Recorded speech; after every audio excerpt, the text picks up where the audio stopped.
This is the part where I give Onyeka her crown.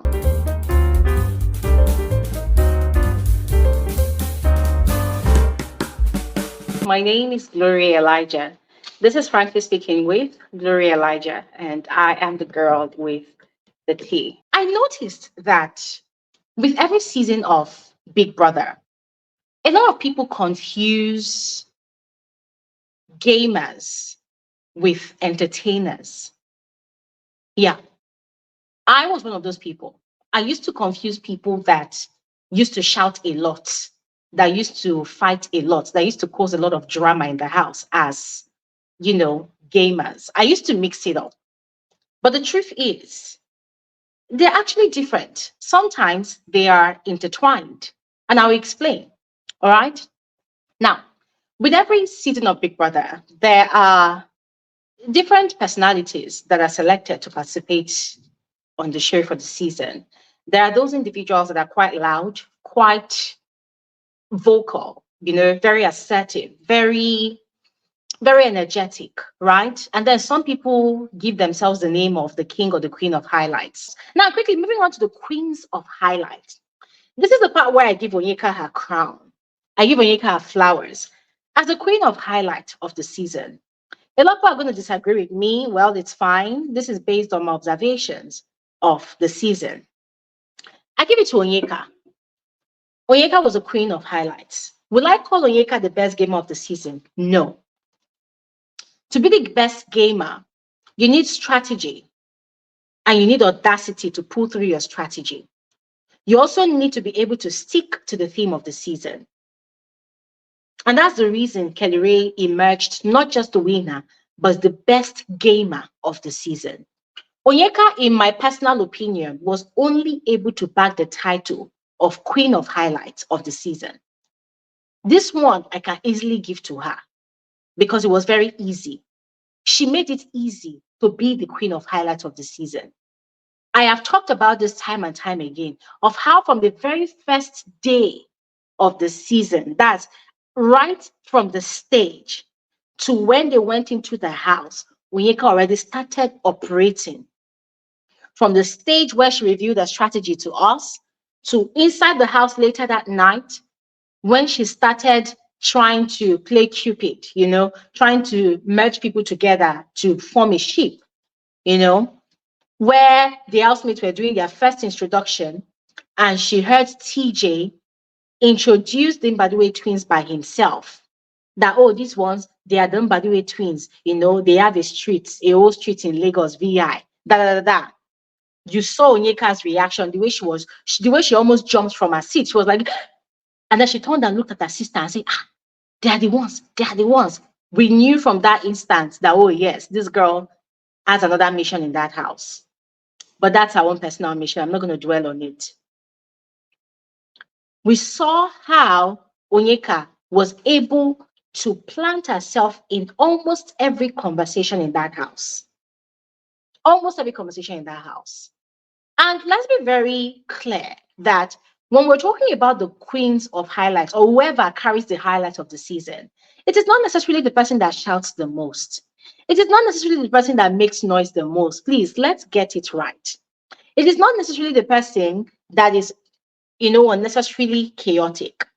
It could also be that one person that drives conversation around the house. Onyeka drove a lot of conversations around the house. And I give it to her.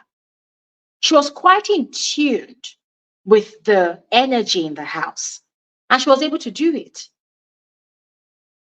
Onyeka gave us a lot to talk about, although she lacked audacity.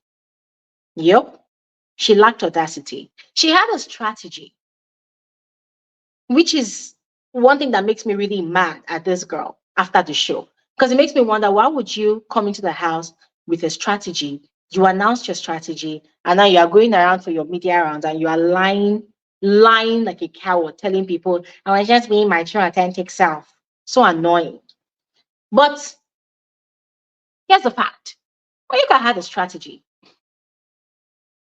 But did she stick to the theme of the season? No. Onyeka lost her guard. The moment she heard about the Mbadiwe twins, you see that reaction she gave? That was the moment she lost her guard. Because in a way, she started losing focus from her strategy. The Mbadue twins became her focus. She started losing focus. What was her initial strategy? She was going to be doing ×2 whatever anybody does in the house, or ×10. She was going to plant herself in every conversation. So she was doing that from very get-go. But the moment the Mbadue twins were introduced by TJ, the moment TJ revealed their true identity, Onyeka already lost her guard. Just like Wanni lost her guard when she jumped on Sean, when she started pushing herself to Sean. That was how Onyeka lost her guard. For her, the prize was no longer the money. The prize was Ozzy. Her sister was gunning for OC. She was gunning for Ozzy. Yup. And when OC mentioned to Chizoba that he was expecting a baby with his fiancée, Chizoba's hands-on OC became amplified. Always kissing him on the forehead, kissing him on the cheek, rubbing his back, giving him a massage. And it made me wonder, what's the intention here? I don't understand what's going on.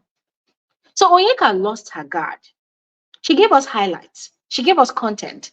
She gave us a lot to talk about. But the fact that she could not own up to that fantastic game she was playing, and the fact that a number of times she lost herself in the midst of playing her game, I'm sorry, she could not get the title of the best gamer of the season. And so, yes, give her the queen of highlights. Now, Wanni and Ndi, I saw people saying that, they're reality TV gold. Well, they are actually good for reality TV, right? But will I say that they were the only reality TV gold in the house? Absolutely not. Will I say that they were the queens of highlights of the season? No, they weren't. Ndi could have taken that crown, but Ndi was literally following her sister's step. Everything her sister was doing, she was doing. If her sister says, let's go here, she will go here. It was towards the later part of the show, before her eviction, that she started standing her ground, that she started doing things on her own terms. And I so wished that she actually started from the very first go. Wanni would have been the queen of highlights of the season. But I'm sorry, highlight is not begging a guy to love you. Highlight is not being the cook, the chef, the cleaner, the nanny of a grown man. I'm sorry, that's not highlight. For me, my definition of highlight is being able to play everybody in the house. Onyeka played everybody in the house. She played everybody in the house. How did she play everybody in the house? Right from the very first eviction, when she started crying. She played everybody in the house. She used her tears, emotional blackmail, to play everybody in the house. The queen of highlights for me is that person that understands what the viewer wants and gives them talking points. Onyeka was able to do that.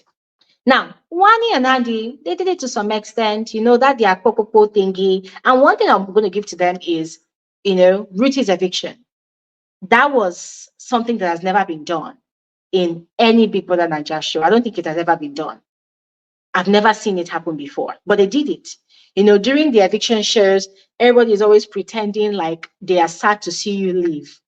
But Wanni and Ndi, they were not afraid or ashamed to express themselves.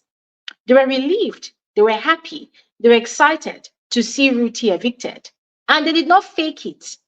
Normally during evictions nights, people are going to go and hug even the people that they nominated. You nominated somebody to leave the house, so you now go and hug the person and be crying and say, oh my God, I didn't know you were going to leave. Hello. For you to nominate somebody, it means you are tired of seeing the person's face in Big Brother's house. You don't want to see the person anymore. So every time I see housemates crying and pretending, especially the ones that nominated those people, I'm disgusted.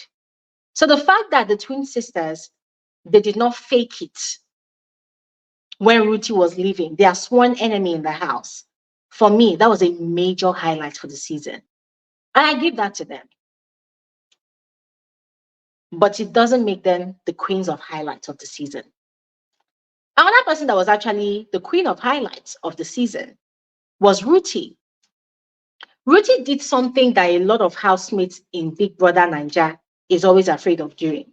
When somebody has the power to evict, you see people kissing their feet, you see people kissing their ass, you see people acting like, oh my God, and forgive me for all my sins. You see people confessing their sins, people become cowards. But Ruthee threw all of that in the trash and decided to take on her foes in the house. That's Wanni and Ndi. Those two girls had the power to save or replace or evict Ruthee by virtue of the title of custodians. And Ruthee did not give a fuck. For her, it was a game. She needed to speak her truth. She needed to speak her mind. And so that night, that second altercation, that massive altercation, where she said a lot of trash about the twin sisters, if you notice, the house was cold. Housemates did not want to involve themselves in that drama. Why? Because they did not want the twin sisters to put them in their black book. So they allowed Ruthee to fight her battle with the twin sisters. But Ruthee did not stop. For her, she was going to get everything off her chest. For her, she was going to call them out on their bullshit. She did not care about the repercussion. And so sadly, that made her look bad, you know, in front of the Mbadiwe twins and other people that were a part of the caucus that the twin sisters were a part of in the house. And so it led to her eviction. But I'm going to be frank with all of you. You know why? She won. You see that battle between Ruthee and the twin sisters? She actually came back because, you know, with the way they shushed her out of the house like an insect, she came back to the house again. She came back. And what does that tell you? Come on, it speaks a lot. Yes, Wanni won a car. Yes, she won a car. But speaking about that malice between both of them, she actually won that malice because, yes, they shushed her out of the house, but, you know, she came back to continue the drama. But whatever, she gave us highlights. And then Chinwe, lastly. Chinwe was another queen of highlights. After Ruthee was evicted, and then later on Chinwe got evicted, frankly speaking, the house became painfully boring. Chinwe was giving us a lot to talk about in her relationship with her man, Zion, and then that whole rift she's got going on with Nelly. She gave us a lot to talk about. She gave us a lot of highlights. And then coming back as one of the DRC agents, that was a lot of highlights. Anyways, ladies and gentlemen, it's been a fantastic day. Thank you all so much once again for your time. I am grateful as usual. And to those of you that were the silent listeners, the silent viewers, thank you so much for adding to the numbers. I am grateful. God bless you all. I will see you guys on another video soon. Yes, I'm releasing another video very soon. And I look forward to your engagement on the video. All right. Now, all of that said, have a fantastic evening. Enjoy the rest of your weekend. Be kind to yourself, kind to those around you. And I'll see you guys on another episode of Frankly Speaking with Gloria Elijah. Thanks for watching and have an amazing evening. Bye.